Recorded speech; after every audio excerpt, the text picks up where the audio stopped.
Oke, assalamualaikum warahmatullahi wabarakatuh. Sebelumnya izin memperkenalkan diri, nama Kakak Erikson, NIM 2022 11 034. Jadi untuk video kali ini itu saya akan menjelaskan mengenai technopreneurship atau ide bisnis saya ketika ingin menjadi seorang technopreneur.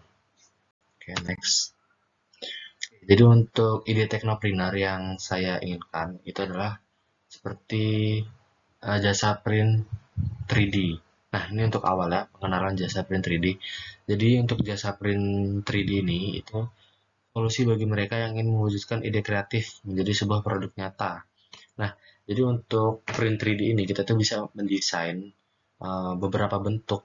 Jadi kita bisa mendesain sesuai keinginan kita selagi itu masih possible. Itu bisa kita cetak dalam bentuk 3 dimensi. Dengan teknologi cetak 3D yang canggih, berbagai macam benda dapat dicetak sesuai kebutuhan dan desain pelanggan. Jadi untuk print 3D ini kita tuh bisa mencetak apapun yang dibutuhkan selagi masih possible dan memungkinkan. Next. Ini untuk analisis kebutuhan pasar. Ketiga, identifikasi segmen pasar. Pahami target konsumen Anda, seperti bidang industri, usia, dan preferensi produk. Nah, untuk di identifikasi segmen pasar itu pastinya untuk konsumen yang akan ini itu lebih fokus kayak di bidang arsitektur ataupun di bidang kayak di tekstil karena kan beberapa membutuhkan desain 3D untuk mempresentasikan apa yang dia buat gitu kan. Untuk analisis pesaing, pelajari layanan yang ditawarkan pesaing dan temukan peluang untuk diferensiasi. Oke, jadi untuk pesaing, semisal memiliki pesaing di bidang yang sama, jadi untuk saya sendiri pastinya akan menganalisis apa yang mereka punya dan saya pastinya akan memiliki hal yang berbeda dibandingkan mereka untuk jadi tarik dari bisnis yang saya miliki. Lalu untuk yang ketiga, proyeksi permintaan. Itu estimasi potensi permintaan pasar untuk memastikan bisnis Anda dapat bertahan. Nah, pastinya kalau misalkan untuk proyeksi permintaan itu kan tadi sebelumnya saya sudah bilang untuk targetnya itu adalah kayak dari mahasiswa-mahasiswa. Pastinya saya ingin dari yang harga murah dulu untuk memiliki permintaan-permintaan yang banyak. Jika memang hasil yang saya berikan nanti bagus, pastinya kan memiliki dampak positif ketika memiliki harga yang murah. Oke, kita next. Oke, selanjutnya itu adalah mempersiapkan sumber daya. Yang pertama, sumber daya finansial. Siapkan modal awal untuk investasi peralatan, orang usaha, dan modal kerja. Nah, itu pasti. Jadi untuk kondisi awal, kita harus menyiapkan finansial kita atau kondisi keuangan kita. Karena untuk persiapan di bisnis ini, untuk dilaksanakan secara mandiri terlebih dahulu, pastinya membutuhkan biaya yang lumayan besar dari ruang usaha, lalu ada peralatan-peralatan, terutama di bagian printingnya dan dari bahan mentahnya. Selanjutnya itu adalah sumber daya manusia. Rekrut dan latih dengan keahlian di bidang desain, teknis, dan operasional. Nah, pastinya untuk sumber daya manusia ini, saya akan mencari teman terlebih dahulu karena merupakan bisnis awal, memiliki teman yang memang uh, dia itu berada di bidang situ, memiliki keahlian di bidang situ. Yang pastinya kita nanti akan sama-sama belajar, saling bertukar informasi mengenai seputaran pekerjaan di 3D ini. Dan jika ketika teman yang saya miliki ini dia itu tidak memiliki keterampilan di bidang ini, pastinya akan cukup merepotkan karena pasti memiliki banyak kesalahan-kesalahan pada saat di awal nanti kita bekerja sama. Oke, untuk selanjutnya itu adalah sumber daya infrastruktur. Sediakan ruang usaha yang memadai dan lengkapi dengan peralatan print 3D berkualitas. Nah, ini kurang lebih sama dengan poin pertama, di mana untuk kondisi awal yaitu memiliki ruang kerja yang memungkinkan untuk ditempati peralatan print 3D berkualitas. Dan untuk kondisi alatnya juga pastikan ya bukan yang paling murah atau yang kurang bagus. Pastikan untuk kondisi awal itu juga kita harus mempedulikan tentang alat kerja yang kita gunakan nanti. Karena untuk alat kerja ini itu akan pastinya memberikan feedback jika alat kerja ini itu bagus sehingga menghasilkan hasil yang bagus dan konsumen itu akan puas.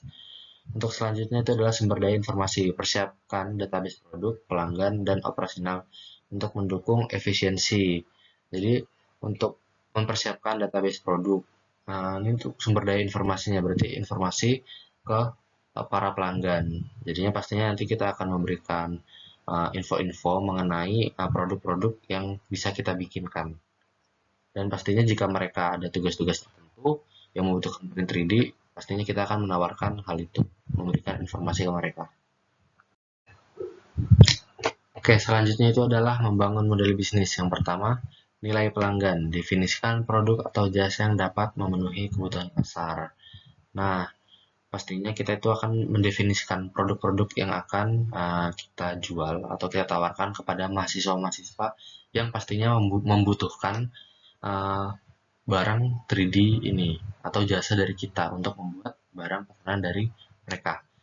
Selanjutnya itu adalah strategi kompetitif. Buat rencana untuk bersaing secara efektif seperti harga, kualitas, dan layanan. Nah, ini yang seperti saya bilang sebelumnya, untuk masalah harga pastinya untuk kondisi awal kita itu tidak boleh langsung mencari keuntungan yang lebih. Kita itu juga perlu mencari ketetapan pelanggan, pelanggan yang setia, sehingga untuk harga yang murah, memiliki kualitas yang bagus, pastinya pelanggan akan suka dan akan menawarkan ke teman-teman mahasiswa lainnya, dan juga dengan memperhatikan kualitasnya.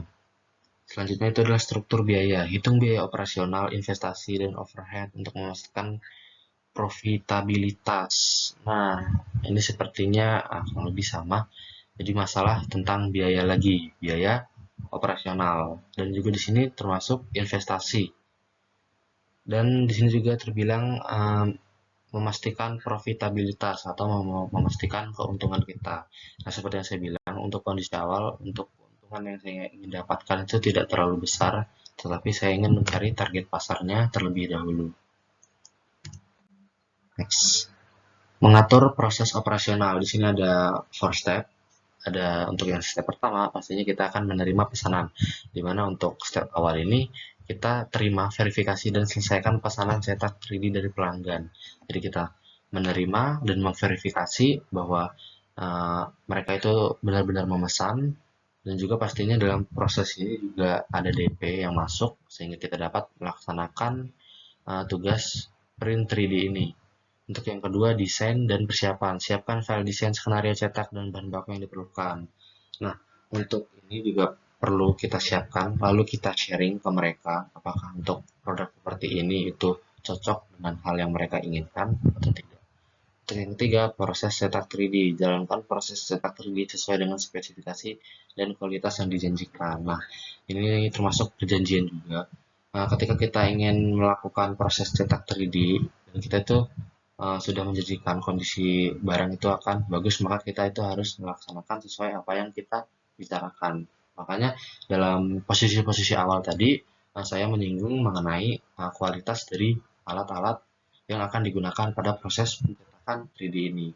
Maka dengan proses yang dengan alat yang berkualitas, maka proses cetak 3D ini itu seharusnya memiliki kemampuan pencetakan yang bagus, sehingga uh, probabilitas konsumen akan menyukai dari desain hasil cetak 3D ini itu akan semakin tinggi. Untuk yang terakhir itu adalah finishing dan pengiriman. Lakukan finishing produk dan kirimkan pelanggan sesuai dengan jadwal. Nah, ini adalah proses finishing di mana untuk pengirimannya itu bisa pastinya dari kita dulu, bisa dari kita, dan jika memang bisnis ini akan berjalan lancar, pastinya akan tersedia di uh, online. Pengirimannya sudah pasti online berbasis teknologi. Oke, terima kasih. Sekian presentasi dari saya mengenai ide bisnis yang saya inginkan sebagai tugas dari Technopreneurship ini. Kurang lebihnya saya dalam penyampaian saya mohon maaf. Wassalamualaikum warahmatullahi wabarakatuh.